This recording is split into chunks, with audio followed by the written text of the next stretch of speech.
Hello everyone, आप सबका आज के इस भजन माला कार्यक्रम में बहुत बहुत स्वागत है। मेरा नाम योगेश क्षीरसागर है और विहंगम योग एवं धून बैंड की तरफ से सदगुरु कबीर साहब प्राकट्य दिवस के शुभ अवसर पर आप सबका इस भजन माला कार्यक्रम में मैं आपका सहर्ष स्वागत करता हूं। वैसे तो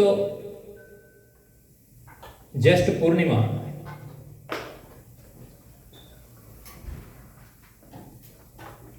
जून 10 को आ रही है। ज्येष्ठ पूर्णिमा जब 1398 में साहब कबीर का काशी की लहरतारा तालाब में एक कमल पत्र पर प्राकट्य हुआ था, एक बालक के रूप में। और उस वक्त वहां से नीरू और नीमा नाम का एक दाम्पत्य, जिनके वो अपनी संतान नहीं थी, वो वहां से गुजर रहे थे।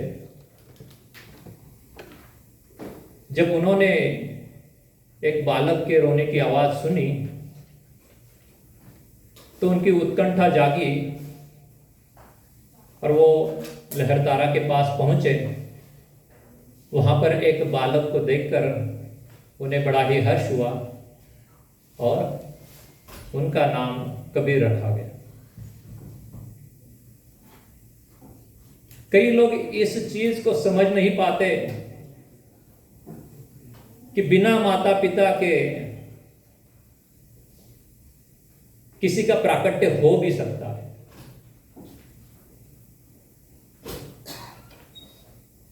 लेकिन अगर अध्यात्म की हम बात करें तो अध्यात्म में 6 प्रकार की सृष्टियां कही गई है। एक सृष्टि होती है सांकल्पिक सृष्टि, एक सृष्टि होती है सांसिद्धिक सृष्टि,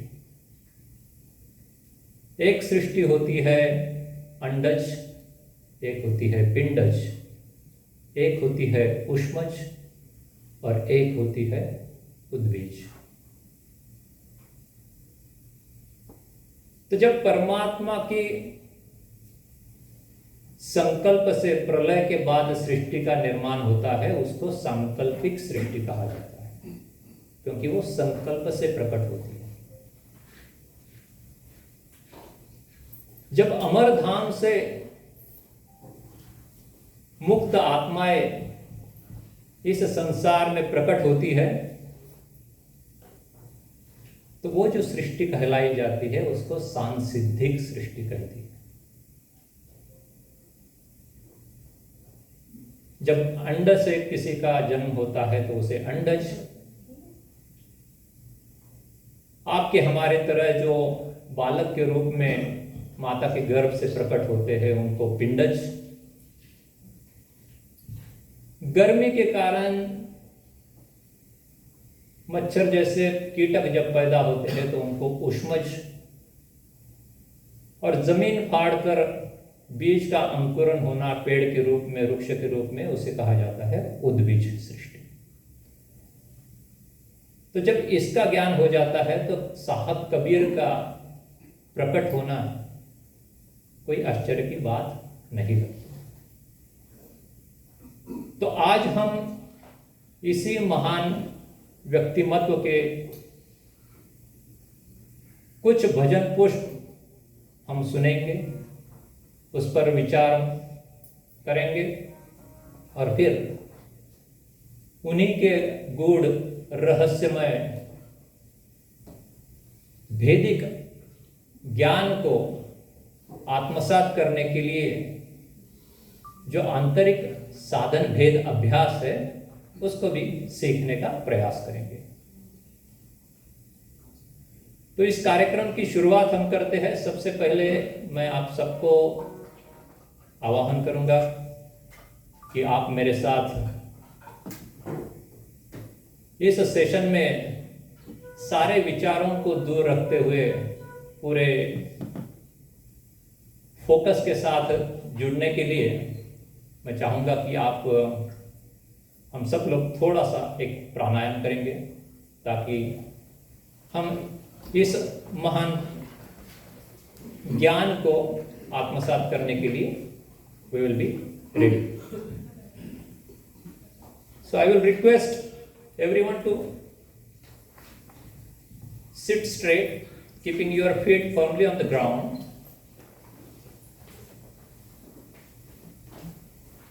आपकी पीठ, गर्दन, सिर सीधा रखें. Keep your hands on your knees. If you could keep it like this in knowledge posture, Jnana Mudra.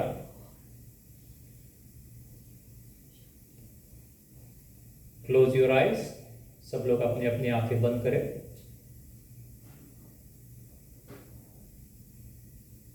और बंद आंखों से हम अपना ध्यान अपने श्वासोश्वास पर केंद्रित करें.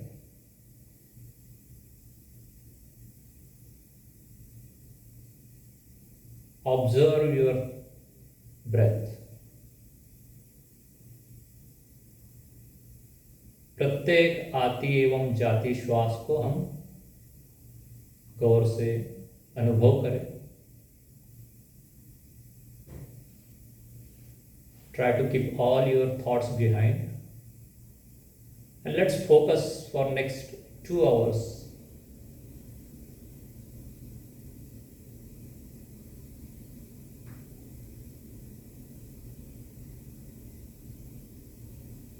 While everyone is focusing on their breath, आज के इस आध्यात्मिक सभा को यशस्वी बनाने के लिए मैं सद्गुरुदेव के पावन चरणों में अपनी प्रार्थना रखूंगा. I request everyone to continue focusing on their breath, gentle breathing.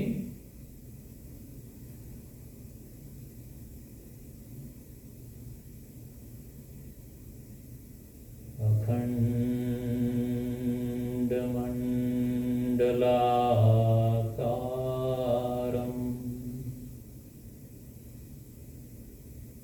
vyaptam चराचरम् तत्पदं दर्शितं येन तस्मै श्री गुरुवे नमः. गुरुर्ब्रह्मा गुरुर्विष्णु गुरुर्देवो महेश्वरा गुरु साक्षात् परब्रह्म तस्मै श्री गुरुवे नमः.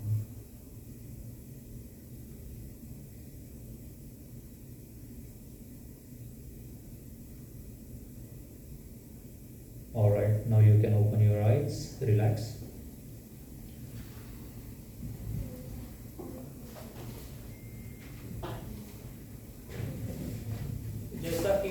जैसा कि हमने समझा कि साहब कबीर एक बालक के रूप में लहरतारा तालाब में 1398 में 1398 में प्रकट हुए थे काशी में।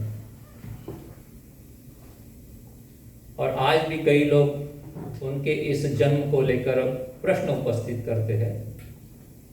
तो देखते हैं हम साहब कबीर स्वयं क्या कहते हैं अपने अपने बारे में।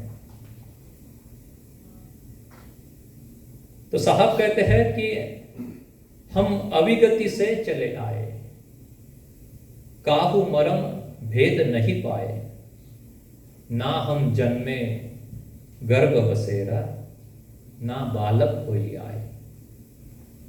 काशी शहर जंगल बिच डेरा, तहां जुलाहा पाए। थे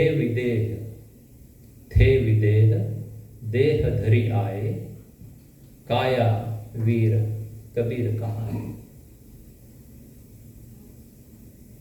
तो अगर किसी के मन में यह भ्रम है तो साहब ने स्वयं अपने बारे में कहा है कि मैं हमेशा से ही विदेह मुक्त रहा हूं।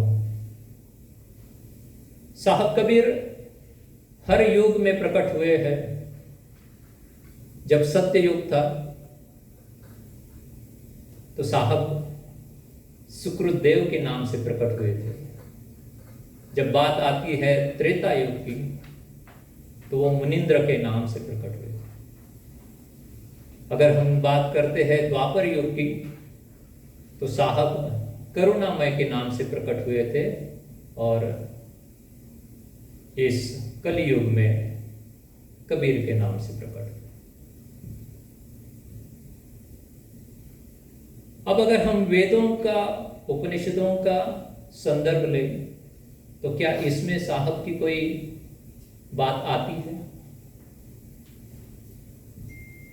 साहब कबीर के बारे में ही ऋग्वेद में कहा गया है। हम अक्सर सोचते हैं कि संत परंपरा जो है वो साहब कबीर के बाद शुरू हुई या 1300-1400 में संत परंपरा शुरू हुई, लेकिन संत ये शब्द सबसे पहले ऋग्वेद में आया है। जिन्हें हम नित्य अनादि सद्गुरु कहते हैं, जिन्हें हम साहब कबीर कहते हैं, उनके बारे में ऋग्वेद कहता है अंत संतिम न जहात्यंति संतम न पश्यति, अंति संतम न जहात्यंति न पश्यति, देवस्य पाश्चतव्यम न ममार न जिर्यति। मतलब एक ऐसे संत जो समीप होते हुए भी उनको हम नहीं देख सकते बल्कि वो सबको देख सकते हैं। ऐसे संत जो न कभी वृद्ध होते हैं न कभी जिनका मृत्यु होता है, वही जो संत है जिनको ऋग्वेद में कहा गया है तम दुतम अग्निम, तम दुतम अमृतम युगे युगे। अग्नि स्वरूप परमात्मा का जो दूत है, संदेशी दूत है, जो युग युग में प्रकट होता है। तो वेदों में उपनिषदों में जिनकी चर्चा आई है, जिस संत के बारे में, जिस संदेशी दूत के बारे में कहा गया है, ये वही संदेशी दूत है, ये वही साहब कबीर है। जब हम उनके दोहों को पढ़ते हैं, जब हम उनके साखी को, शब्द को, उनके भजनों को पढ़ते हैं, तो ज्ञान की उस गहराई का हमें पता चल जाता है कि जो बाकी हर साहित्य से बिल्कुल अलग है। और आज इसी ज्ञान की एक छोटी सी झलक हम देखने जा रहे हैं। और इसमें मैं फिर एक बार हमारे संपूर्ण वाद्यवृंद का, धून बैंड का फिर एक बार आभार मानना चाहूँगा कि उनके कारण ये कार्यक्रम सफल हो पा रहा है। तो शुरुआत करते हैं। आज का पहला भजन जो कि हम सब जानते हैं, बड़ा ही पॉपुलर है, बड़ा ही आनंद देने वाला है। भजन के बोल है, चदरिया जीनी रे जी।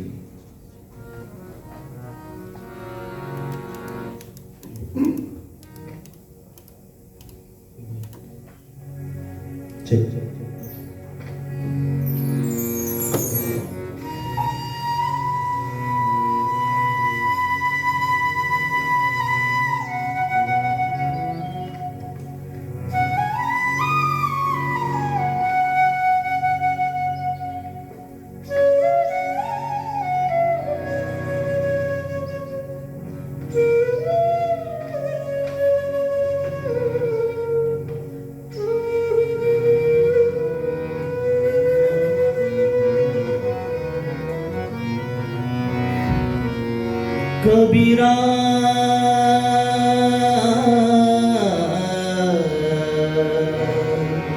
जब हम पैदा हुए जग हंसे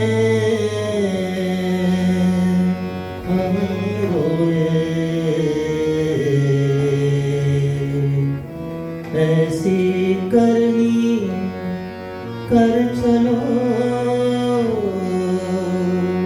हम हंसे जग रोए। चदरिया चीनी रे झीनी, चदरिया चीनी रे झीनी, राम नाम रस पीनी, चदरिया चीनी रे झीनी, राम नाम रस पीनी, चदरिया चीनी रे झीनी।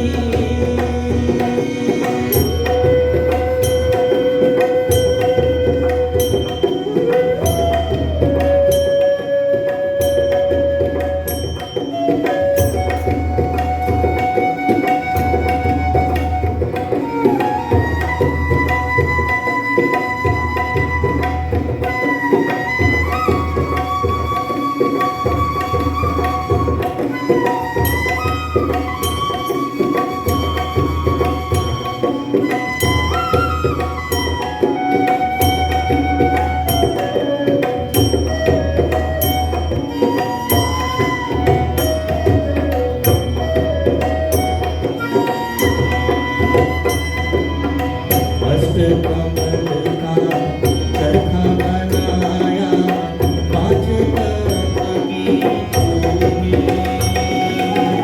मस्त कमल का चरखा बनाया, पाँच तत्व की भूमि। 9 10 मास दुल्हन को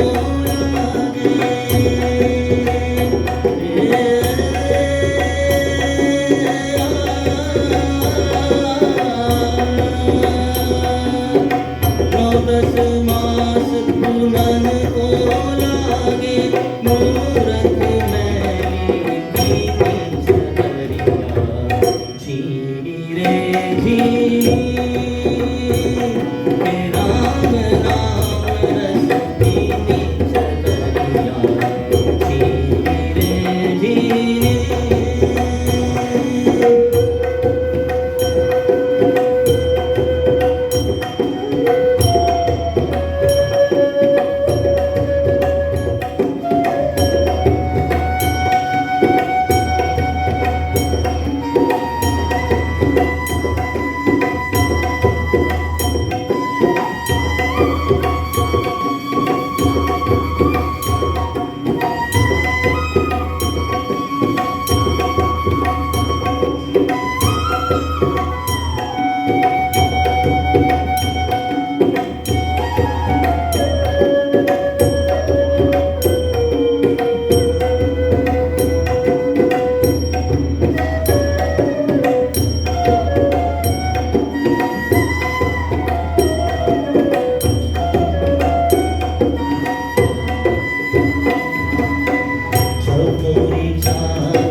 ही सुंदर, अद्भुत।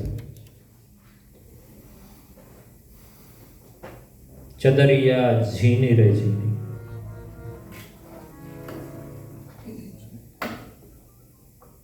इस शरीर को हम प्राप्त करके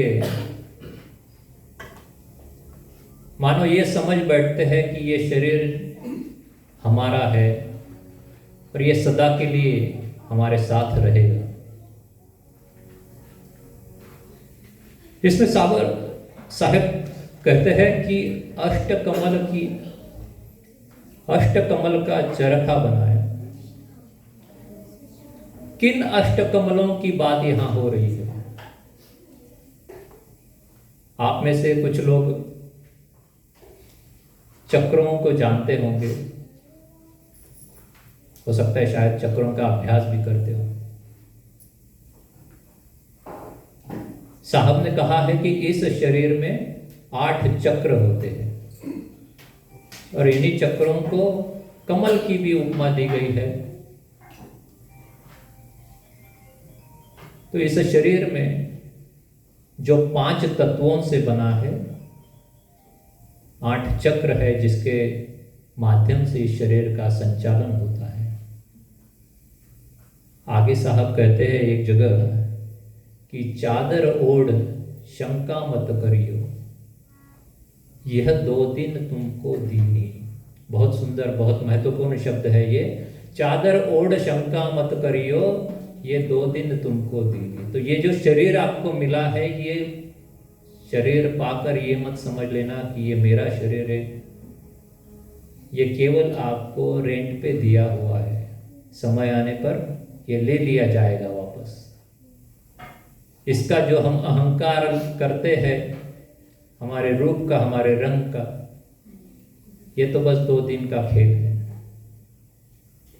और साहब अपने शब्दों से बार बार लोगों को सचेत करना चाहते हैं।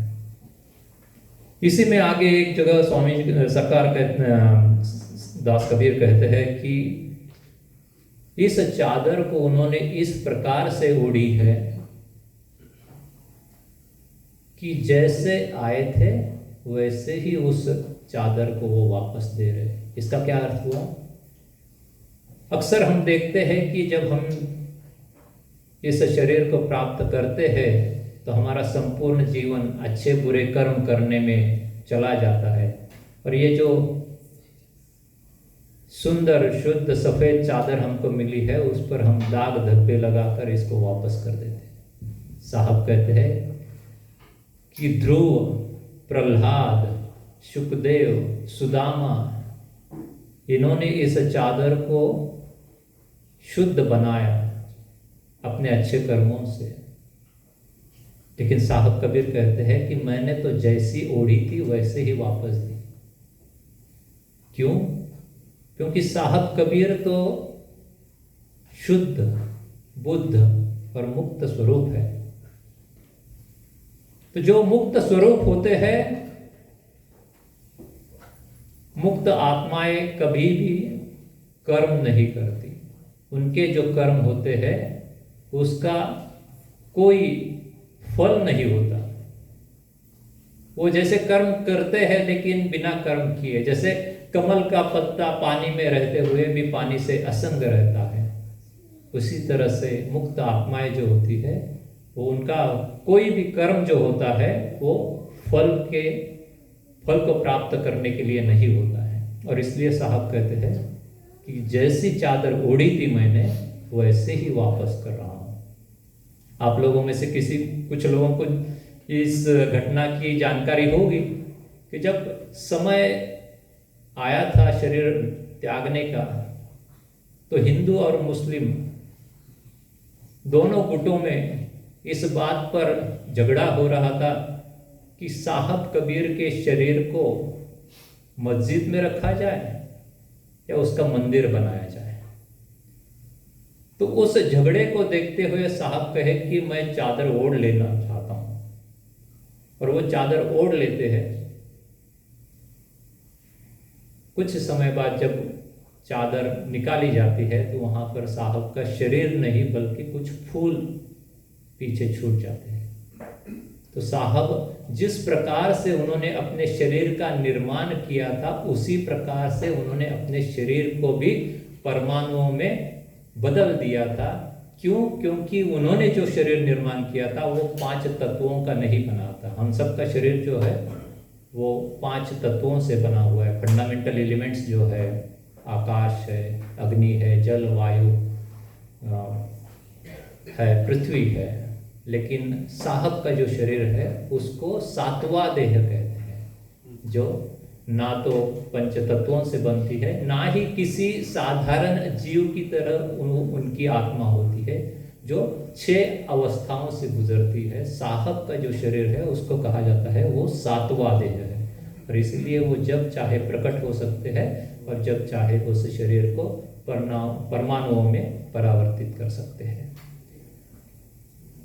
बातें कई सारी है, तो हम भजनों के माध्यम से इनको समझने की कोशिश करेंगे। तो आगे बढ़ चलते हैं। अब जब शरीर धारण कर लिया है हमने, तो इस शरीर से जो कर्म हो रहे हैं थोड़ी सी उनकी भी चर्चा हो जाए। तो हम आगे का भजन सुनेंगे जिसमें बोल है, अपने कर्म की गति को मैं क्या जानूं।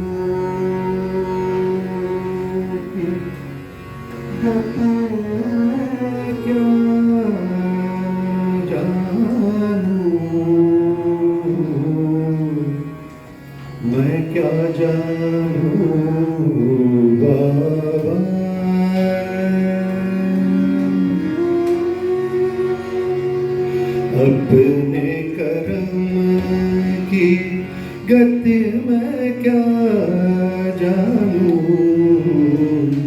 मैं क्या जानूं बाबा रे। अपने कर्म की गति मैं क्या जानूं, मैं क्या जानूं बाबा।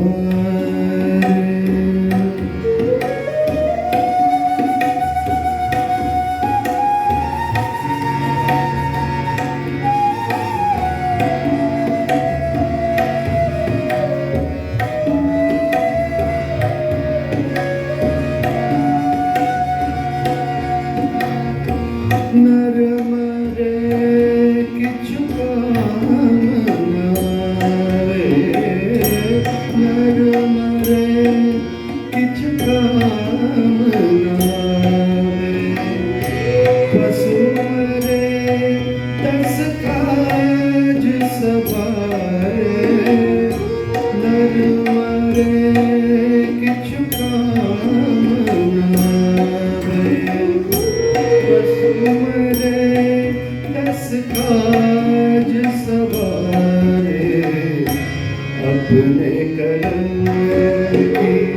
गति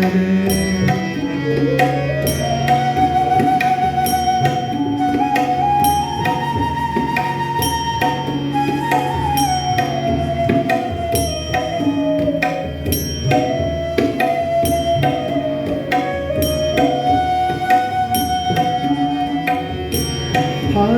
जले जैसे लकड़ी कटोरा, हाड जले जैसे लकड़ी कटोरा, केस जले जैसे घास का फूला, हाड जले जैसे लकड़ी कटोरा, केस जले जैसे घास का फूला। अपने अपने कर्म की गति मैं क्या जानूं, मैं क्या जानूं बाबा।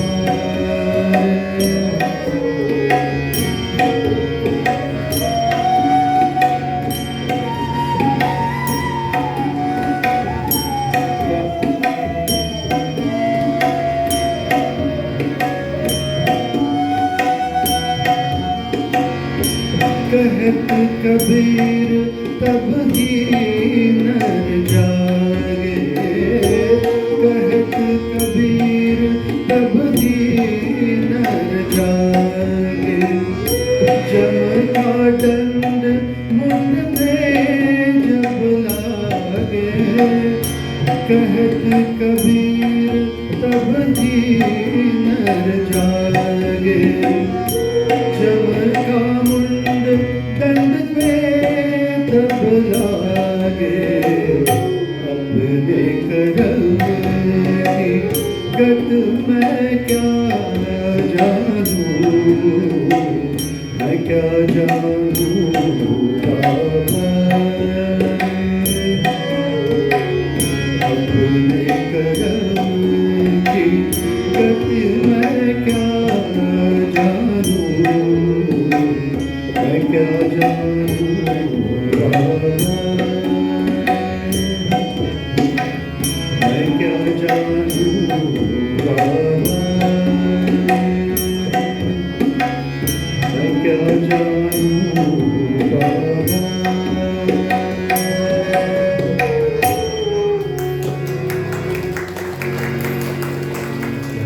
बेहतरीन। अश्विन जी को तो मैं हमारे इस ग्रुप के जगजीत साहब ही कहता हूँ कि अगर आंखें बंद करके आप उनको सुनेंगे तो सामने साहब को आपको नजर आएंगे।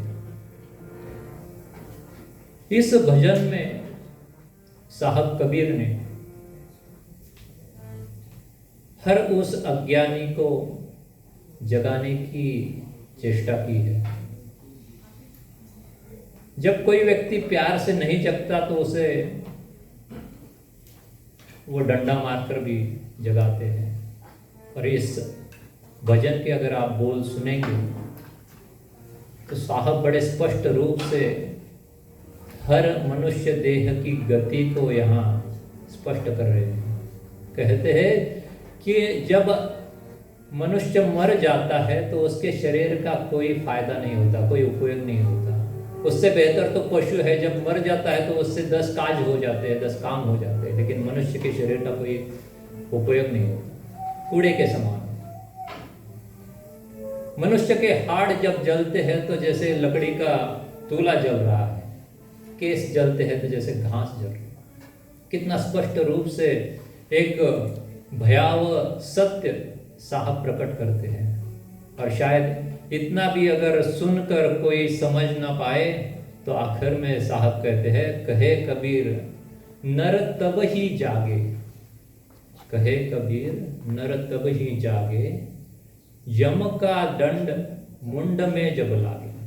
तो मतलब जब यम सर पर खड़ा हो जाता है तब हमें सब कुछ याद आ जाता है। फिर लगता है कि अरे मैंने ये गलती की, वो गलती की, ये करना चाहिए था, वो करना चाहिए था, लेकिन अब समय उसके पास नहीं होता। कर्म हम करते जाते हैं, कहने के लिए तो हम गीता पढ़ते हैं, लेकिन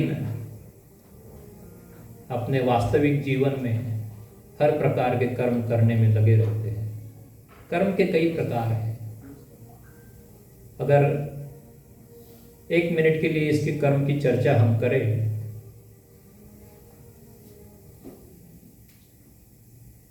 तो शुद्ध कर्म होते हैं या सात्विक कर्म होते हैं या अच्छे कर्म होते हैं और बुरे कर्म होते हैं, शुक्ल कर्म और कृष्ण कर्म। कुछ जो कर्म होते हैं वो शुक्ल और कृष्ण मिश्रित कर्म होते हैं। कुछ कर्म जो होते हैं वो ना तो शुक्ल कर्म होते हैं ना कृष्ण कर्म होते हैं। इनके अलावा भी अगर हम देखें तो कुछ संचित कर्म होते हैं, कुछ प्रारब्ध होते हैं, और कुछ जो होते हैं उनको क्रियमान कर्म कहते हैं। जिन कर्मों का इस जीवन में भोग नहीं भोगा जाता, वो कर्म संचित के रूप में आपके अकाउंट में जमा हो जाते हैं, और उसी अकाउंट से परमात्मा कुछ कर्मों को निकालता है, उनको प्रारब्ध का नाम दिया जाता है। प्रारब्ध कर्म वो होते हैं जो तय करते हैं कि आपको कौन सा शरीर मिलने वाला है, मनुष्य देह मिलने वाला है, पशु पक्षी का मिलने वाला है, या कीटक का मिलने वाला है। तो प्रारब्ध उनको कहते हैं जिनसे प्रारंभ होता है। इसलिए कहा जाता है पहले बना प्रारब्ध फिर बना शरीर। तो पहले आपका प्रारब्ध तय होता है। Your fate is decided before even a body और ए योनि इज गिवन टू यू। और जिन कर्मों का इसी जीवन में भोग हो जाता है उनको क्रियमान कर्म कहते हैं, जो चलते चलते हो जाते हैं, जिसका फल मिल जाता है। आपने पढ़ाई की, आपने एग्जाम दी, आपको रिजल्ट मिला, क्रियमान कर्म हो गया। आपने खाना खाया, डाइजेस्ट हुआ, आपको एनर्जी मिली, क्रियमान कर्म। इस तरीके से कर्म की गति बहुत कठिन है, गहरी है, रहस्यमय है, साधारण मनुष्य को समझने के परे की है। लेकिन एक बात है कि चाहे अच्छे कर्म हम करें या बुरे कर्म करें, उसका फल भोगने के लिए हमें वापस आना पड़ता है। हथकड़ी चाहे लोहे की हो या सोने की हो, हथकड़ी हथकड़ी होती है। इसलिए अगर आपको इस हथकड़ी से ही उपरम होना है तो आपको अच्छे और बुरे कर्म नहीं करने हैं, उनको कहा जाता है विकर्म। तो एक कैटेगरी होती है कर्मों की, कर्म, विकर्म और अकर्म। विकर्म वो होते हैं जिन्हें विशेष कर्म कहा जाता है, जिनके कारण वह मनुष्य साधारण कर्मों से अकर्म की स्थिति को प्राप्त कर लेता है, उन्हें विशेष कर्म कहा जाता है। जैसे कि अध्यात्म में गुरु की सेवा, ब्रह्म विद्या का प्रचार, जब ये कर्म होते हैं वो उनको विशेष कर्म कहा जाता है, विकर्म कहा जाता है। तो विकर्म की सीढ़ी पर जब आप चल पड़ते हैं तब आप अकर्म की ओर जाते हैं, जहां पर पहुंचने पर आपको फिर इस देह की आवश्यकता नहीं पड़ती। योग विद्या में जब कर्मों का ही जलन हो जाता है, तब जब कर्म ही नहीं बचते तब भोगने के लिए क्या बचेगा, तो आपको वापस आने की आवश्यकता नहीं पड़ती। तो इसलिए अगर कर्म करने हैं तो विकर्म कैसे हो सकता है हमसे, इस पर अगर हम ध्यान देंगे तो हमें चाहे वो सोने की भी क्यों ना हो, लेकिन हथकड़ी की जरूरत नहीं पड़ेगी। बड़ा ही गहरा मामला है कर्मों का, तो उसको वही छोड़ते हुए हम आगे बढ़ते हैं। इसी नरदेह को, जैसे मैंने कहा कि हम गर्व से अपना मान बैठते हैं और इसी के मान प्रतिष्ठा में आजीवन हम लग जाते हैं। साहब कहते हैं कि ये पूरा नरदेह ही क्या है, झूठा है, ये सारा संसार जो है वो झूठा है। तो आगे के भजन के जो बोल है उसमें साहब कहते हैं, नर तुम झूठे जन्म गवाए।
जीवन का सत्य।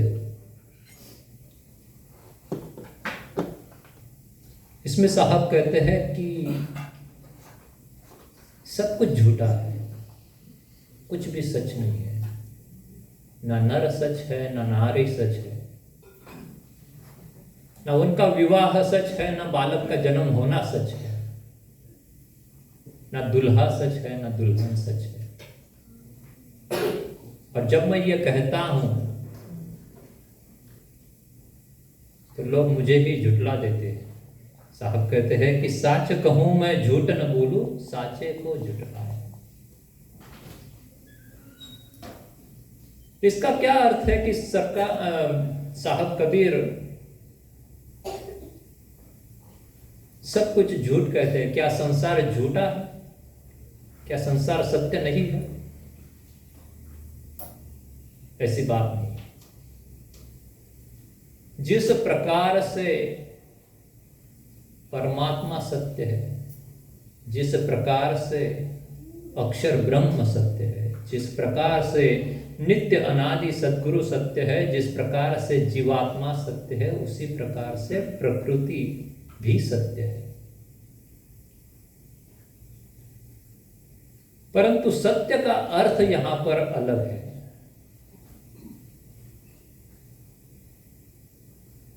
जिसका प्राकट्य हुआ उसका विनाश भी होता है। अगर किसी चीज का उगम होता है तो उसका अंत भी होता है। क्योंकि ये सृष्टि निर्माण हुई है, इस सृष्टि में मानव प्रकट हुए हैं, तो ये भी किसी न किसी दिन समाप्त होने वाले हैं। और इसीलिए इसको सत्य नहीं कहा गया, इसको झूठ कहा गया, क्योंकि ये संसार जो है ये कैसा है? परिणामी सत्य है, समय समय पर बदलता रहता है।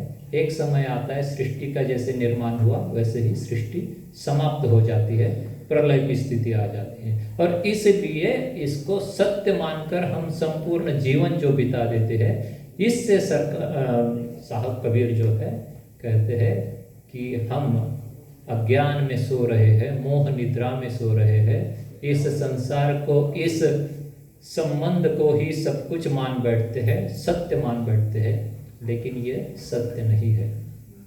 साहब कबीर कहते हैं कि मैं कितना भी सच बोलूं तो लोग मुझे झुठला देते हैं। हम सब जानते हैं कि साहब कबीर को काफी लोगों ने उनके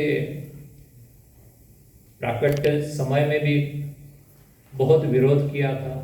उनके जाने के बाद भी आज भी कई लोगों के कई सारे मतांतर है उनको लेकर।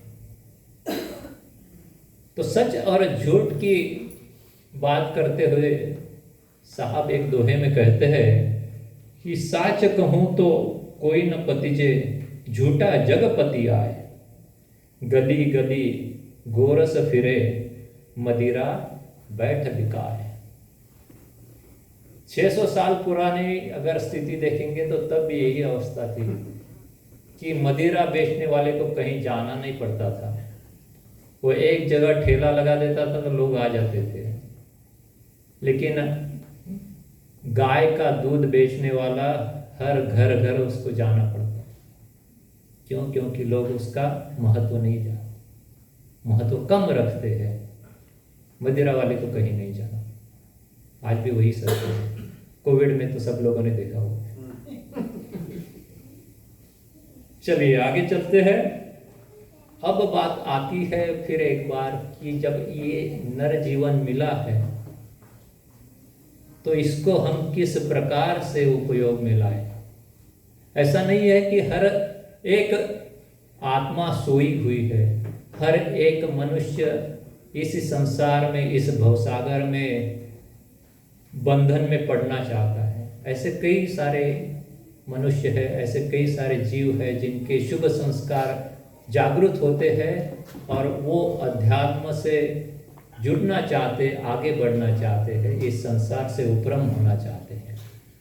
लेकिन बात आती है कि वो करने के लिए वो किस माध्यम का उपयोग करते हैं, और इसी को साहब पॉइंट आउट करते हैं। इसमें कहते हैं मोह को कहाँ ढूंढे बंदे।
खोजे हुए तुरंग जाऊं एक पल की तलाश में, खोजे हुए तुरंग जाऊं एक पल की तलाश में।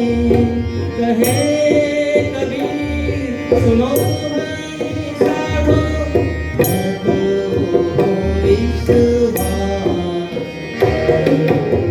तो कहाँ ढूंढे बंदे, तेरे पास तो कहाँ ढूंढे बंदे, मैं तो तेरे पास मुझको कहाँ ढूंढे रे बंदे, मैं तो तेरे पास मुझको कहाँ ढूंढे रे बंदे, मैं तो तेरे पास मैं तो तेरे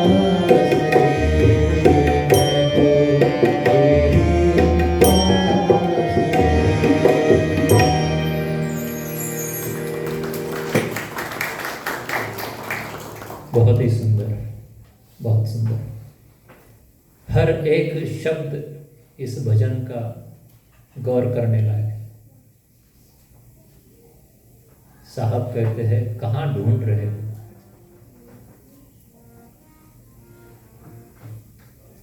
मैं ना मंदिर में हूं ना मस्जिद में हूं, यहां तक कि मैं काबे कैलाश में भी ना हूं, ना मैं जप में हूं ना मैं तप में हूं, ना मैं व्रत उपास में हूं,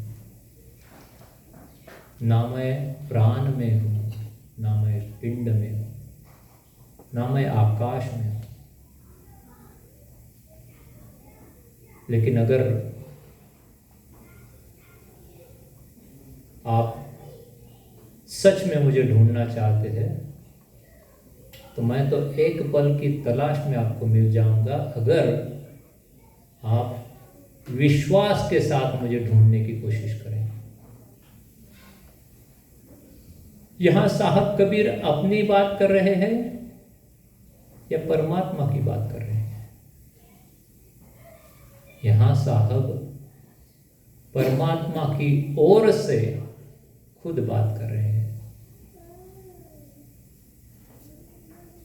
क्योंकि गुरु जो होता है वो परमात्मा स्वरूप होता है। जब गुरु को ही हम समर्पित कर देते हैं अपने आप को, गुरु परमात्मा को दिखला देता है। हम जो है अक्सर आजीवन अध्यात्म के नाम पर कई सारी चीजें करते हैं। मैं नहीं कहूंगा कि वो गलत है, सारे अच्छे कर्म आनंददायी है, कर्म ही करने हैं तो अच्छे क्यों न करें। लेकिन बात वहां तक सीमित नहीं होती।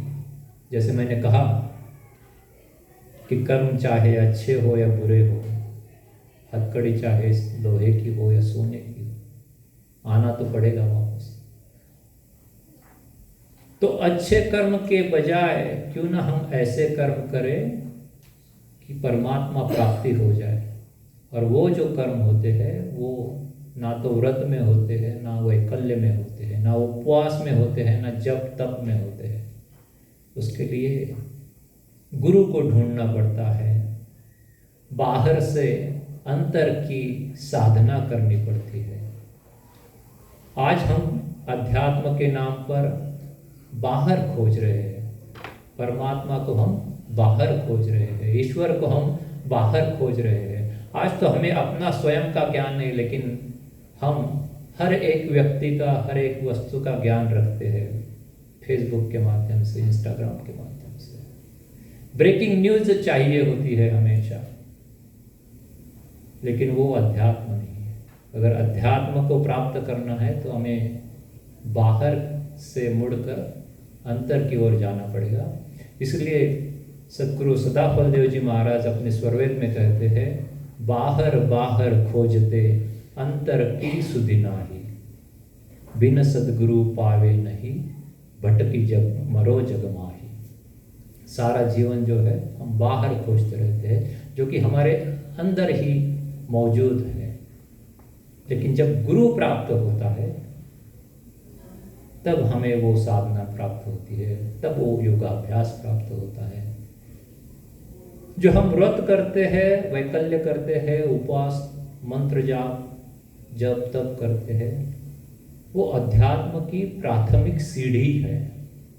वो करनी अच्छी बात है, लेकिन वहां तक अपने आप को सीमित करना अच्छी बात नहीं है। जब एक बालक फूल लेकर मंदिर जाता है तो बहुत ही अच्छी बात होती है, लेकिन जब एक वृद्ध व्यक्ति भी फूल लेकर मंदिर जाता है तो वहां पर बैठे साधु को प्रश्न पड़ता है कि अरे क्या हुआ, आजीवन सिर्फ मंदिर ही जाते रहे, जहाँ थे वहीं रुके। अगर हम पूरी जीवन एलिमेंट्री का अभ्यास करते रहेंगे तो पीएचडी कभी प्राप्त नहीं होगी। हमें उससे आगे बढ़ना पड़ेगा, अंतर की साधना करनी पड़ेगी। और इसलिए साहब कहते हैं, मोह को कहाँ ढूंढे बंदे, मैं तो तेरे पास हूँ। आगे बढ़ते हैं।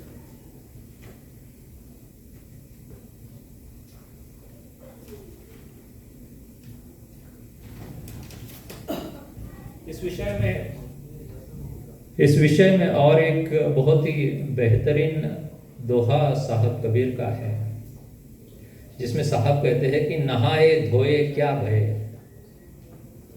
नहाए धोए क्या भय, मन की मैल न जाए, मीन सदा जल में रहे, धोए गंध न जाए। हम त्रिवेणी स्नान करने जाते हैं, अभी अभी महाकुंभ हुआ, 66 crore people, 660 million people took a dip at Triveni Sangam. यहाँ तक कि लोग काशी में जाकर अपना शरीर छोड़ते हैं, क्योंकि यह कहा जाता है कि काशी में अगर मृत्यु आ जाए तो मुक्ति प्राप्त होती है। और इसलिए क्या आप जानते हैं कि साहब आजीवन काशी में रहे, लेकिन जब शरीर छोड़ने की बात थी तो वो काशी छोड़कर मगहर चले गए और वहाँ पर उन्होंने शरीर छोड़ा, ये दिखाने के लिए कि केवल काशी में रहोगे और शरीर छोड़ोगे तो मुक्ति होगी, ऐसा नहीं है। साहब की हर एक बात, हर एक कृत्य, हर एक आचरण जो था एक सीख देता था हमें। और इसलिए साहब का व्यक्तिमत्व इतना ऊंचा है कि वहां तक पहुंचने का कोई साहस भी नहीं कर सकता। अब जब मछली की बात निकली है, मीन की बात निकली है, तो आगे का भजन जो है इसी पर आधारित है। पानी में मीन प्यासी, मोहे सुन सुन आवत हासी।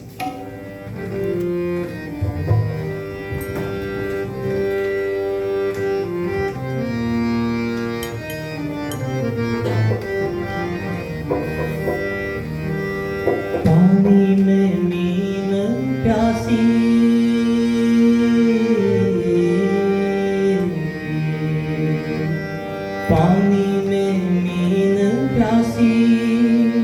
मोहे सुन सुन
क्या बात है।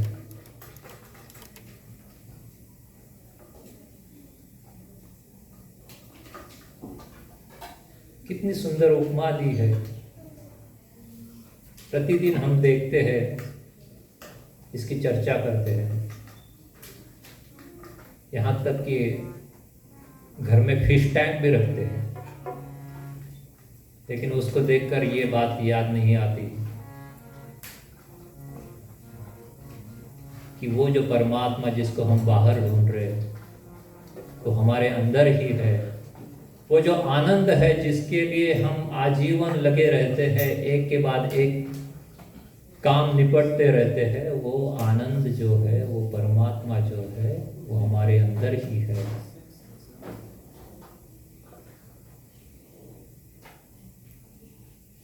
तो साहब ने केवल ये कहकर बात को छोड़ नहीं दिया, बल्कि उसका वैदिक ज्ञान भी दिया, उसको प्राप्त करने की कला भी बतलाई। साहब कहते हैं कि आत्मज्ञान बिना नर भटके, कोई मथुरा कोई काशी, जैसे मृगा नाभि कस्तूरी, बन बन फिरत उदास। हम सब जानते हैं कि कस्तूरी मृग जो होता है उसकी नाभि में कस्तूरी होती है। उस कस्तूरी का जो सुगंध है उस मृग को निरंतर आता रहता है, लेकिन वो ये जान नहीं पाता कि वो सुगंध आ कहाँ से रही है। पूरा जीवन वो वन में भटकता रहता है, क्या यहाँ से आ रही है, वहाँ से आ रही है, इस पेड़ से आ रही है, उस वृक्ष से। सारा जीवन उसका निकल जाता है, लेकिन वो कभी समझ नहीं पाता कि वो कस्तूरी तो उसी के पास थी। वही हालत हमारी है। लेकिन एक गुरु जो होता है वो भ्रम नष्ट कर देता है, वो आत्मज्ञान आपको प्रदान करता है। इसीलिए सदगुरु के बारे में साहब कबीर कहते हैं कि तीर्थ गए से एक फल, तीर्थ गए से एक फल, संत मिले फल चार। तीर्थ गए से एक फल, संत मिले फल चार, सदगुरु मिले अनेक फल, कहे कबीर विचार। तो संत और सदगुरु, इनमें भी फर्क है। आज संत की जो व्याख्या होती है उसको सदगुरु की व्याख्या से अलग करने के लिए साहब ने ये दोहा लिखा है। वैसे तो संत की परिभाषा, जैसे मैंने कहा था, कि वेदों में आई हुई है, जहां नित्य अनादि सदगुरु को ही संत कहा गया है। लेकिन आज की जीवन में कई संत मिलते हैं। उन संतों का जब सत्संग होता है तो हमें दिशा मिलती है, हमारे जीवन को एक प्रेरणा मिलती है।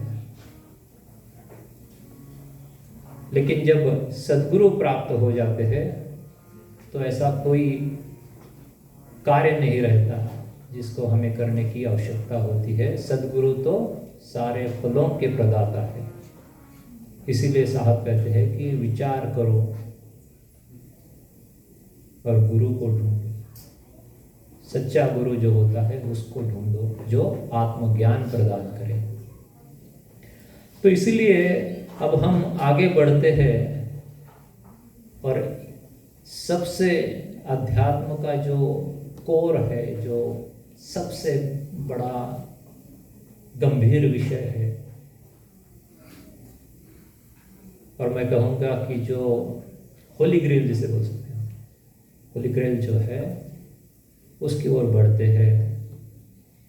प्रथम हम भजन सुनते हैं, कोई सदगुरु संत कहावे, जो नैनन अलग रखावे।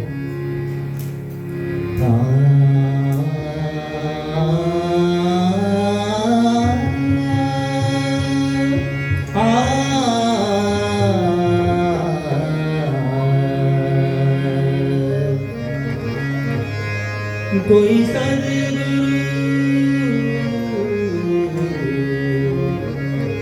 कोई सदगुरु संत कहावे, कोई सदगुरु संत कहावे, नैनन अलग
कोई सद्गुरु संत कहावे, कोई सद्गुरु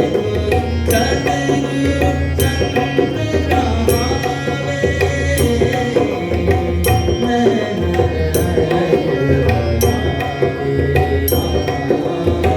नैन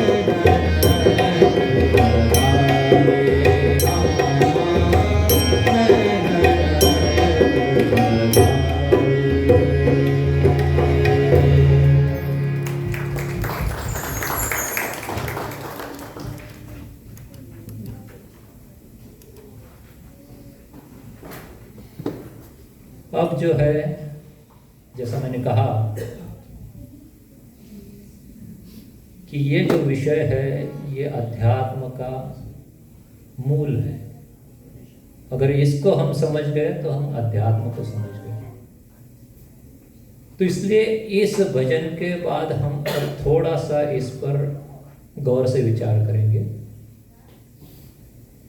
क्यों?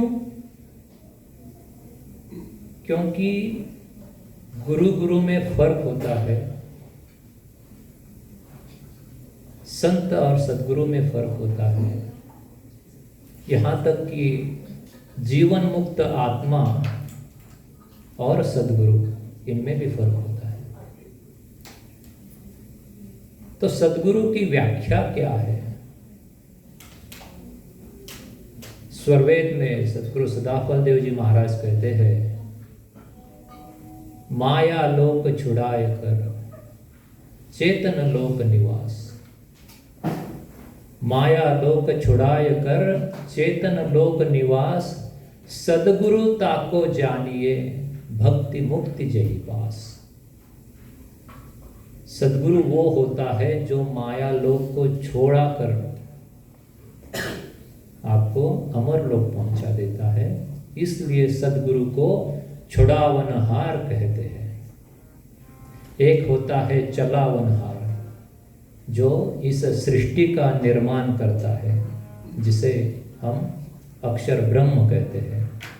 और एक होता है छुड़ावनहार, जो इस सृष्टि से हमें उपरम कर देता है। मैंने बात की थी हथकड़ी की। अगर हर एक के हाथ में हथकड़ी लगी है तो हथकड़ी खोलने वाला भी तो चाहिए। जिसके हाथ में हथकड़ी लगी है वो दूसरे की हथकड़ी नहीं खोल सकता।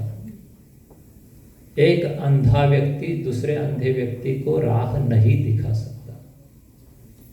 उसके लिए जरूरत है जिसके पास आंखें हैं वो उसको राह दिखा। तो सद्गुरु वो विशेष आत्मा होती है जिसको ये भेद युक्ति का ज्ञान होता है और जिसको अधिकार होता है आत्मा को मुक्त करने का, विराज धाम पहुंचाने का।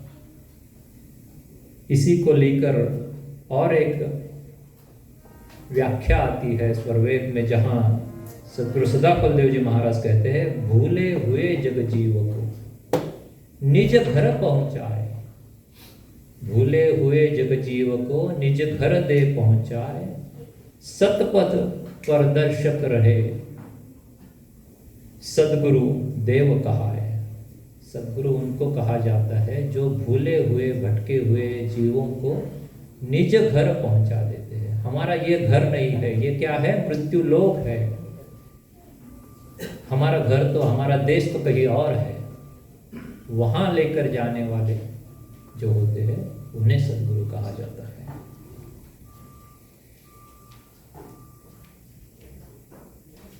आज कई सारे गुरु इस संसार में मौजूद हैं। कई सारे सद्गुरु भी संसार में मौजूद है। सबका आदर है, सबका सम्मान है, सबके पास अपना ज्ञान है। परंतु सद्गुरु की पहचान क्या है? कैसे जाने हम सद्गुरु को?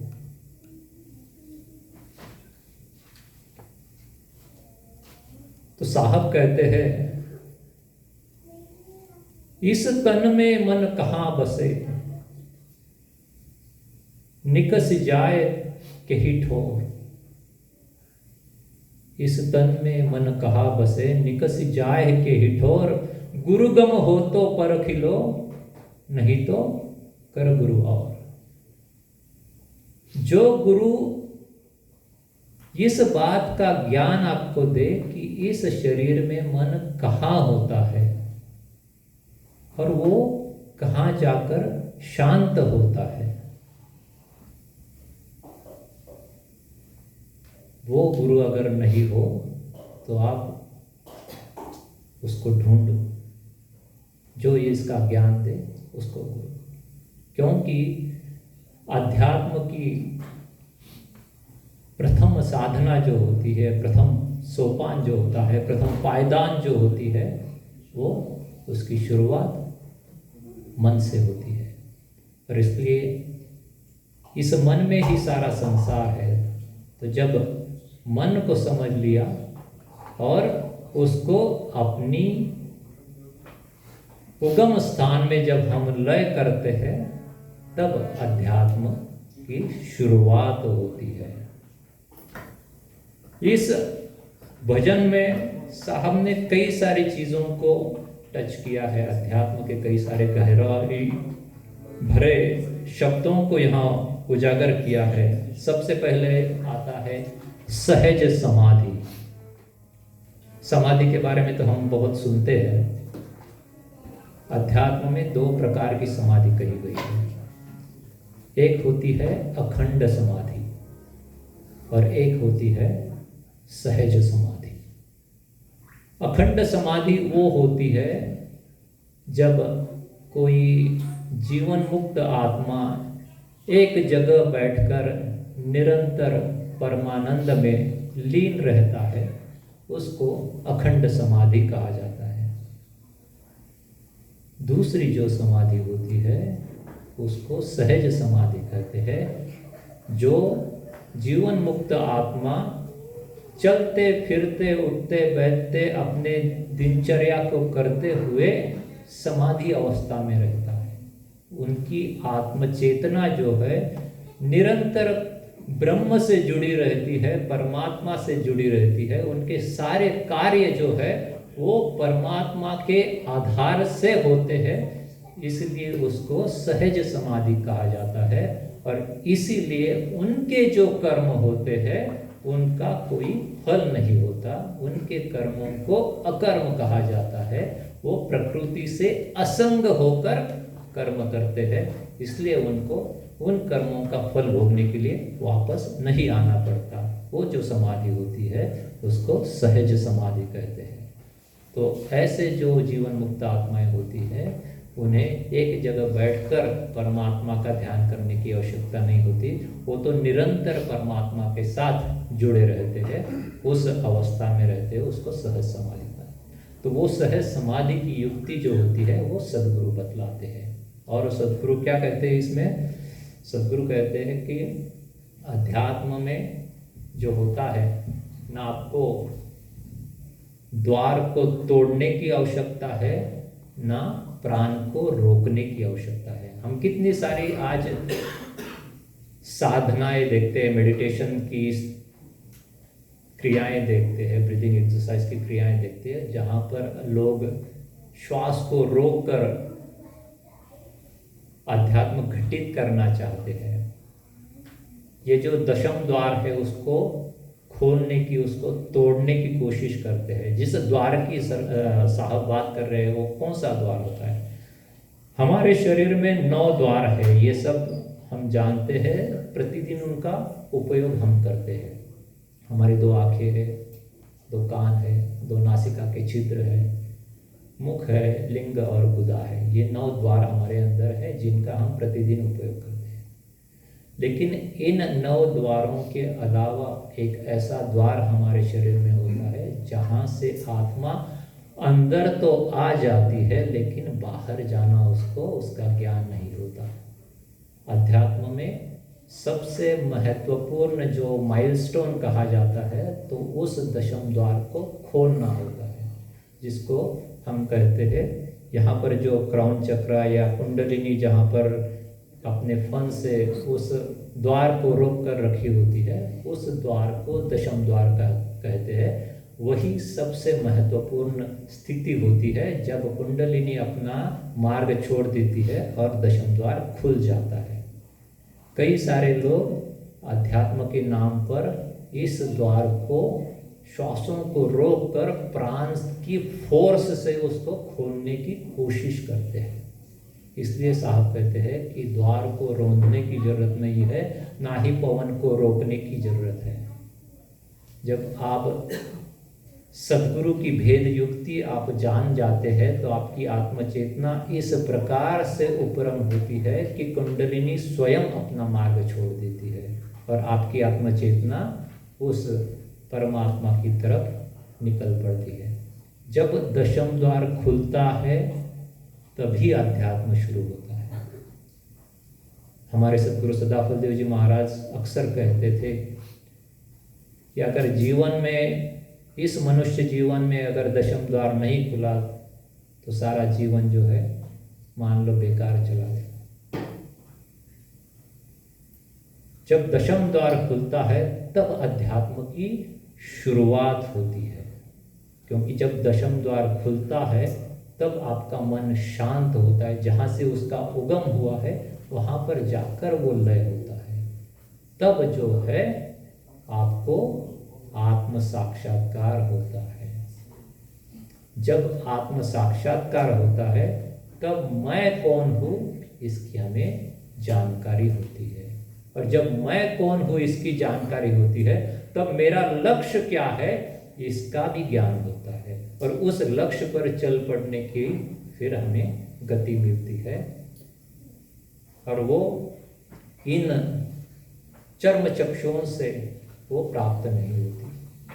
अगर हम गीता की बात करें तो जब भगवान श्री कृष्ण को अर्जुन कहते हैं कि मुझे आपका स्वरूप देखना है, तो भगवान श्री कृष्ण कहते हैं कि इन चर्म चक्षुओं से तुम उनसे नहीं देख पाओगे। तो भगवान श्री कृष्ण उनको दिव्य दृष्टि दे देते हैं। जब आत्म साक्षात्कार होता है तो आपकी दिव्य दृष्टि खुल जाती है, आपकी ऊर्ध्व दृष्टि हो जाती है। जो आप चर्म चक्षुओं से नहीं देख पाते वो अंतर की जो चेतन चक्षु जिनको कहा जाता है उनके माध्यम से आप देखते हैं, क्योंकि ये भौतिक चर्म चक्षु आपको केवल भौतिक पदार्थों को देखने के लिए है, परमात्मा को या एवं स्वयं की आत्मा को देखने के लिए नहीं है, क्योंकि आत्मा चेतन पदार्थ है, हम जो है भौतिक वस्तुओं से बने हुए हैं। तो अध्यात्म तब घटित होता है जब आत्म साक्षात्कार होता है, और फिर उसके बाद स्थिति आती है अक्षर ब्रह्म को पाने की। अक्षर ब्रह्म के बाद पर ब्रह्म प्राप्त होता है। तो ये जो रास्ता है, ये रास्ता कौन दिखलाता है हमें? ना कोई पुस्तक, ना कोई व्यक्ति, ना इंटरनेट, ना कोई साधारण गुरु। ये केवल और केवल सद्गुरु की भेदिक प्रणाली जो होती है, साधन प्रणाली, उसके माध्यम से हमें प्राप्त हो जाता है। सद्गुरु यूं ही प्राप्त नहीं होते। सद्गुरु उन्हीं को प्राप्त होते हैं जिनको सद्गुरु चाहता है कि वो प्राप्त हो। जिनको जनाया जाता है तब वो जान जाते हैं। सद्गुरु को हम पहचान नहीं सकते, सद्गुरु स्वयं आपको पहचान करा देते हैं।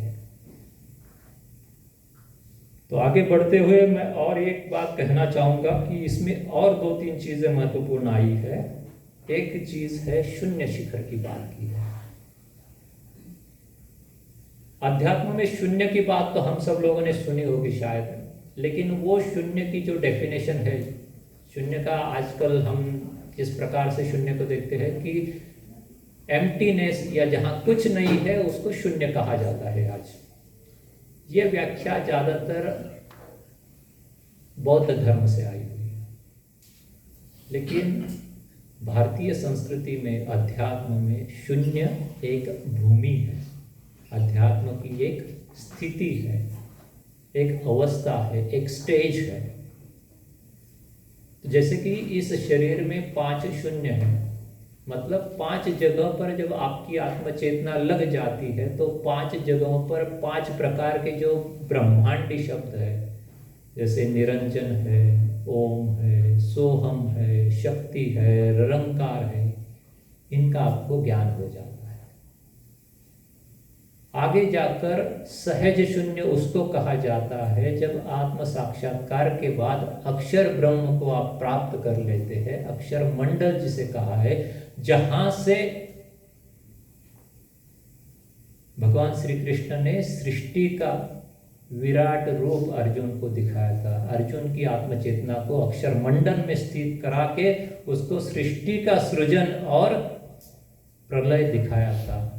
वह की जो भूमि है, चेतन भूमि, उसको सहज शून्य कहा जाता है। और उसके परे आता है शून्य शिखर, माउंटेन टॉप, जिसके आगे और कुछ नहीं होता। वो जो होता है वही अमर धाम है, वही विराज धाम है, वही साकेत धाम है। तो शून्य शिखर की शिला पर आसन अचल जमावे, सदगुरु संत कहावे, जो नयनन अलग लखावे। जो नयनों से अलग, मतलब जो दिखने वाला नहीं है, उसको जब लखा देते हैं, वो गुरु जो होते हैं वो सदगुरु होते हैं। तो वो हमारे आपके कहने से या स्वयं के मान लेने से सदगुरु नहीं बनते। इसके बारे में स्वरवेद में चर्चा आई है। सदगुरु सदाफल देव जी महाराज कहते हैं, अज गुरु की छाया पड़े। अज गुरु मतलब नित्य अनादि सदगुरु, अज मतलब नित्य, नित्य अनादि सदगुरु की जब छाया पड़ती है, मतलब उनकी छत्र छाया में जब आपकी साधना आगे बढ़ती है। अज गुरु की छाया पड़े, सदगुरु पद अधिकार। विद्या पढ़ गुरु नहीं बने, महाकठिन व्यवहार। केवल चारों वेदों को, 18 उपनिषदों को पढ़कर या किसी से शास्त्रार्थ करके कोई गुरु सदगुरु नहीं बन सकता। जब नित्य अनादि सदगुरु स्वयं चाहते हैं तब सदगुरु पद प्रदान किया जाता है। वो प्रकट होकर उनको वो पद देते हैं। उस पद का क्या अर्थ होता है? मतलब हंस को मुक्ति देने का जो वैदिक ज्ञान है और अधिकार है, वो उनको दिया जाता है। ये सदगुरु 4 प्रकार के होते हैं।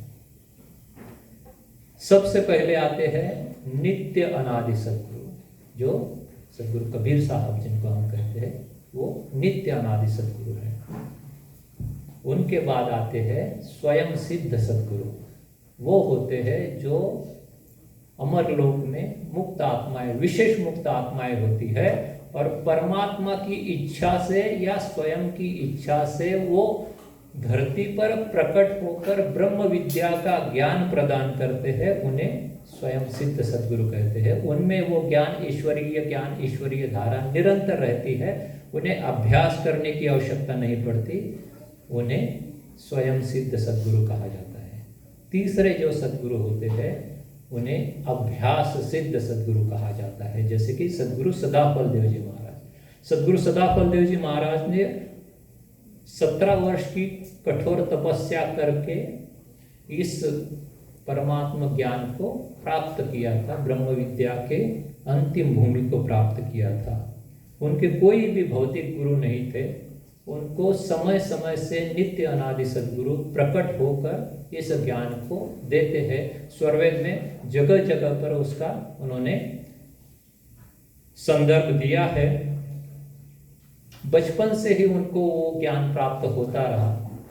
जब उन्हें नित्य अनादि सदगुरु प्राप्त नहीं थे तो वो हर एक गुरु के पास जाकर उनसे ज्ञान लेते थे, उसको पारंगत कराते थे। लेकिन फिर उनको लगता था कि नहीं, मैं जो चाहता हूँ वो ज्ञान कहीं और है।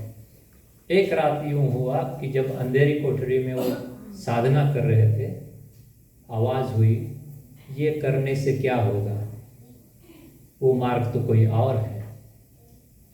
वहाँ से उनकी यात्रा शुरू हुई और समय समय से उनको विहंगम योग का ज्ञान प्राप्त हुआ।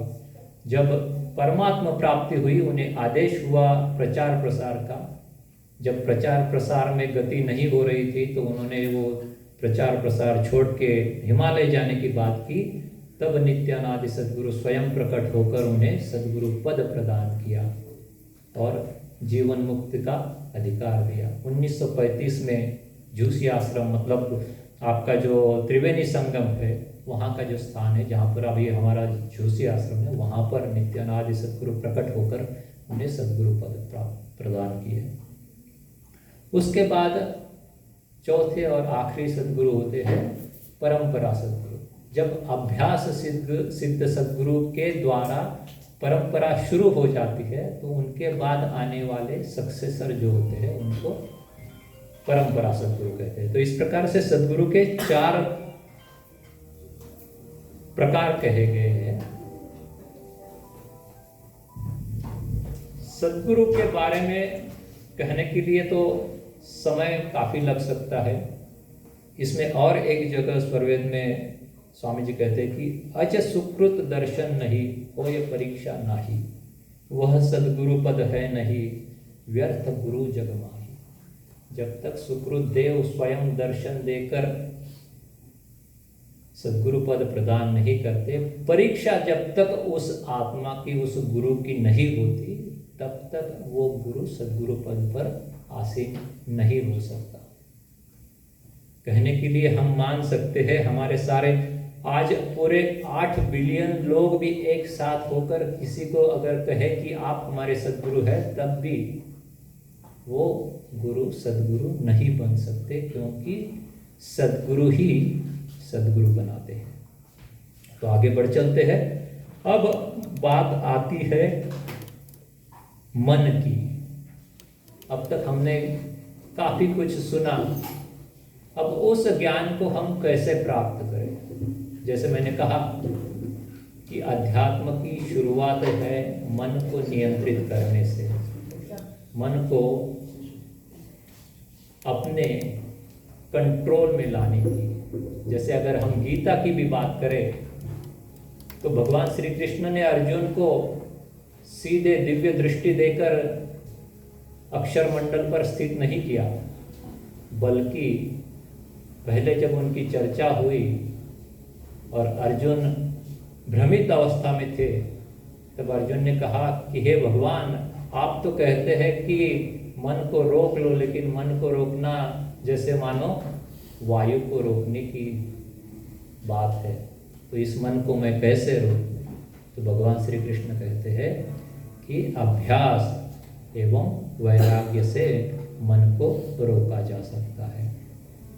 तो वो कौन सी अभ्यास की बात कर रहे हैं, उसी आज अभ्यास को आज हम जानेंगे।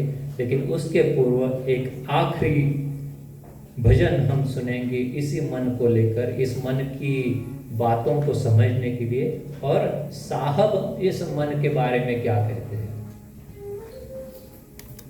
मन की तरंग मार लो, बस हो गया तो।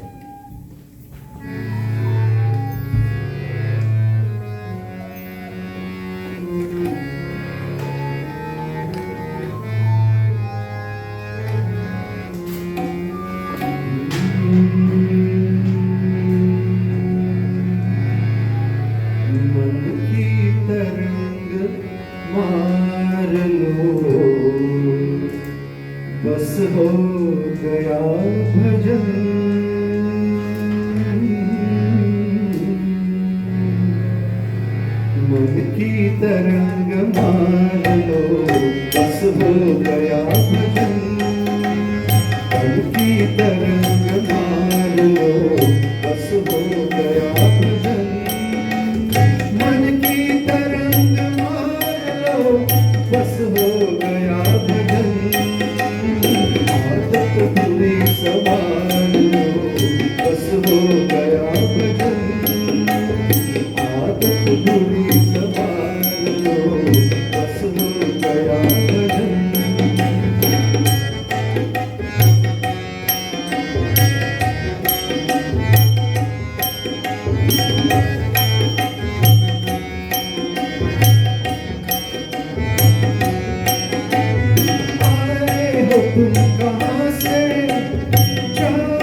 बहुत ही बेहतरीन,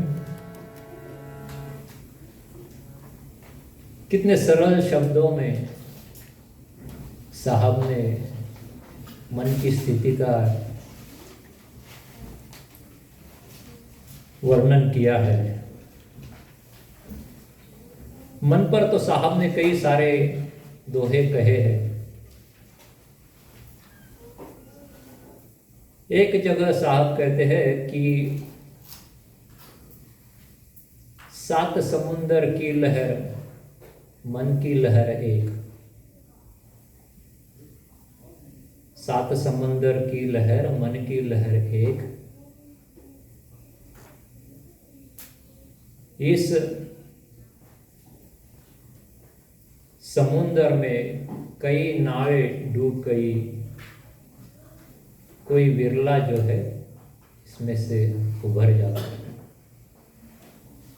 तो कितनी सारी लहरें समुंदर में उठती है, उससे कई ज़्यादा लहरें मन में उठती है। कई नाव डूब जाती है इसमें, मतलब कई सारे लोग इस मन के चक्कर में सारा जीवन बिता देते हैं। इसमें से कोई विरला जो है वो उभर जाता है।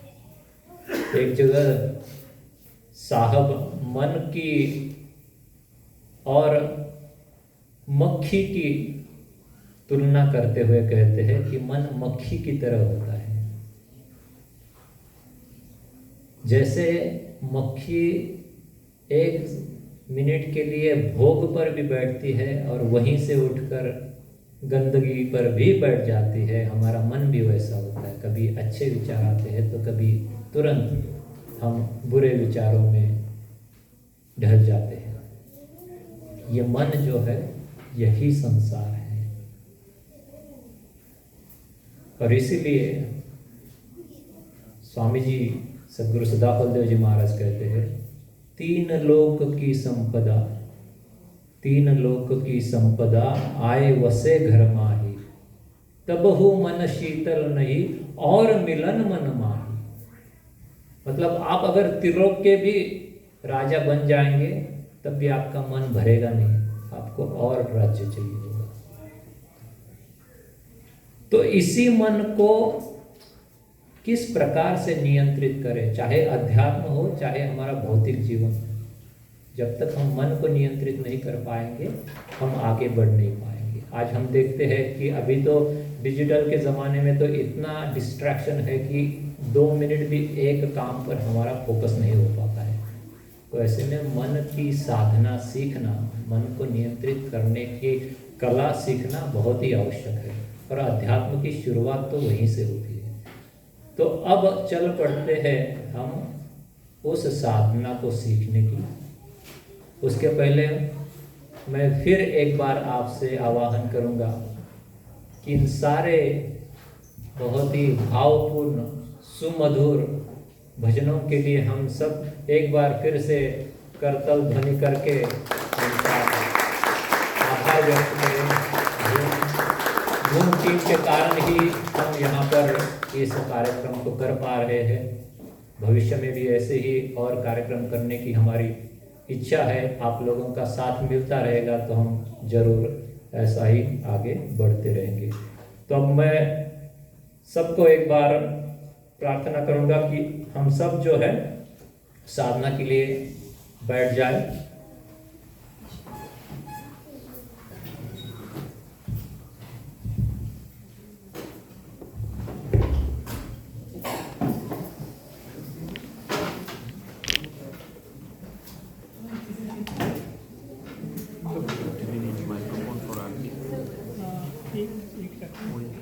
वही सब रखते हैं।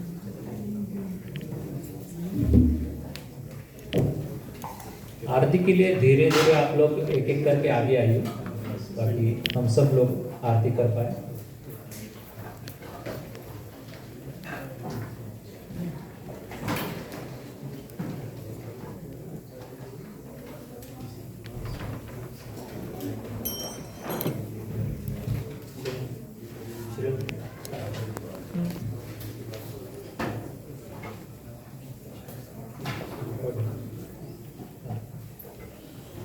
शुरुआत करो। जय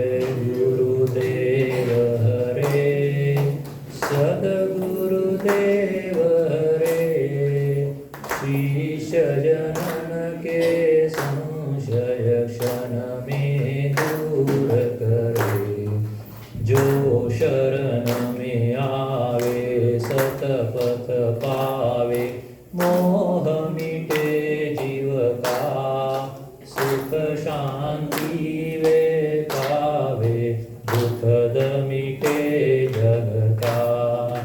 तुम हंस उदाहरण आए, देव बाहक हो जन की, तुम बिन और न मेरा, प्रभु शरण गहो बिनती। तुम स्वामी जगतारण, शरण शरण तेरा, प्रकृति स्वभाव मिटाओ, सहज स्वरूप मेरा। दीन दयाल दयामय, संतन संतपति, भक्ति मिले अन पायनि, आरत प्रेम गति। सदगुरु बंदी छोर की पर आरती कीजे, चरण कमल चित लाई के सबर गुण कीजे। पांच तत्व बाती वही जगमग उजियारा, जगमग ज्योति प्रकाशिके, दिया गया अंधियारा। देव परम आराध्य हो मम पूरन स्वामी, सफल जन मानियो, देहु भक्ति अनामी। परम पुरुष अनूप विचल, परम देव आराध्य है, विरह वर अनुराग रत, विवेक गुरु गम साध्य है। ज्ञान दीप अखंड ज्योति, मधुर ध्वनि अनहद बजे। धर अधर के पर सिंहासन, सहज स्वर अनुभव गजे। गुरुमूर्ति गति चंद्रमा, सेवक नयन चकोर। पलक पलक निरखत रहे, गुरुमूरत की ओर। श्वेत श्वेतमय श्वेत है, श्वेत श्वेतमय श्वेत। तीन पाद अमृत भरा, श्वेत महानद श्वेत। अष्ट चक्र सब शून्य पर, धर अधरा के पार। कहाँ सदा पल भर किया, भूली पड़ा संसार। बोलिए सद्गुरुदेव भगवान की जय। सबका बहुत बहुत धन्यवाद। और अब हम जो है स्नैक्स के लिए आगे बढ़ चलते हैं।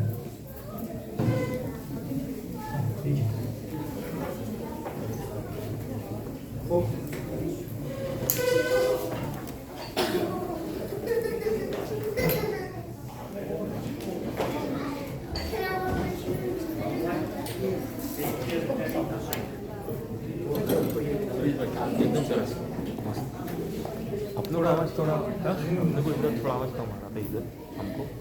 अच्छा वापस कर लेते ये चाहिए ऐसा अच्छा। तो इसमें क्या है वो जो है ना सब इक्वलाइजर आपको नहीं चाहिए मॉनिटर। हाँ क्या है नहीं ये बढ़िया अच्छा है बढ़िया बढ़िया यार आज तो पूरा अच्छा हुआ। हाँ